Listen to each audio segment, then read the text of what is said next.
নমস্কার বন্ধুরা, আপনারা দেখছেন দীপালি রান্নাঘর।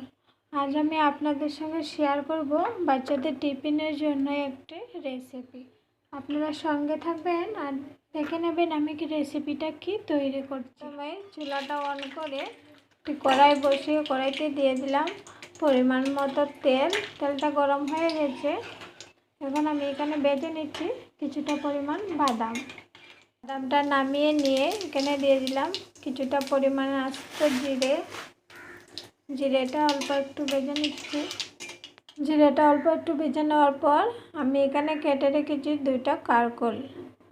আপনারা যে কোনো সবজি কিন্তু এখানে অ্যাড করতে পারেন। আমি শুধু কারকল দিয়েই রেসিপিটা তৈরি করব। আপনারা চাইলে আলু, টমেটো যে কোনো সবজি আপনারা এখানে দিতে পারেন। কারকলটাকে একটু লবণ আর হলুদ দিয়ে ভেজে নেব। লবণ আর হলুদ দিয়ে কারকলটা কিছুক্ষণ ভেজে নেওয়ার পর এখন আমি এখানে দিয়ে দেবো আগে থেকে সিদ্ধ করে রাখা কিছুটা ছানা।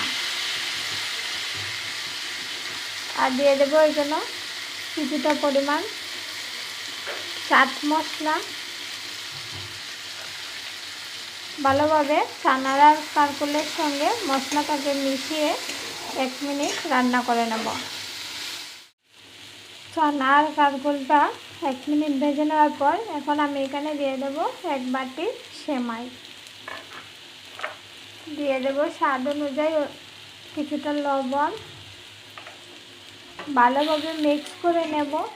যে বাটিটা মেপে আমি সেমাই এখানে অ্যাড করেছি এই বাটিটা মেপে আমি হাফ বাটি জল দিয়ে চুলার আঁচটা কমিয়ে একটা ঢাকনা দিয়ে রান্না করে নেব কিছুক্ষণ ঢাকনা দিয়ে রান্না করার পর এখন ঢাকনাটা সরিয়ে আপনাদেরকে একবার দেখিয়ে দিলাম। দেখেন খুব সুন্দরভাবে কিন্তু সেমাইটা ঝরঝরা হয়েছে আর একদম সিদ্ধ হয়ে গেছে ভালোভাবে। এখন আমি এখানে দিয়ে দেব আগে থেকে ভেজে রাখা বাদামগুলো। আমি কিছুটা গুঁড়ো করে নিয়েছি। এই বাদামের গুঁড়োটা দিয়ে দেব আর দিয়ে দেব অল্প একটু চিনি। ভালো করে মিক্স করে চুলার থেকে নামিয়ে আপনাদেরকে একবার দেখিয়ে দেব। চুলাটা অফ করে কড়াই থেকে অন্য একটি পাত্রে নামিয়ে আপনাদেরকে একবার দেখিয়ে দিলাম। দেখেন কত সুন্দরভাবে আমি তৈরি করে নিয়েছি বাচ্চাদের স্কুলের জন্য একটা টিফিন।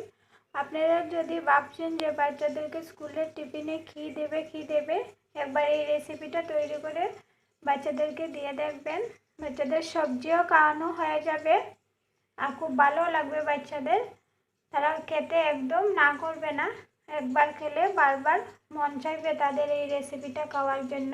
আপনারা অবশ্যই বাসায় ট্রাই করবেন। আর আমার রেসিপিটা আপনাদের কীরকম লাগছে কমেন্টে জানাবেন। আমার চ্যানেলটাকে লাইক, শেয়ার, সাবস্ক্রাইব, ফলো আপনারা করবেন। ধন্যবাদ।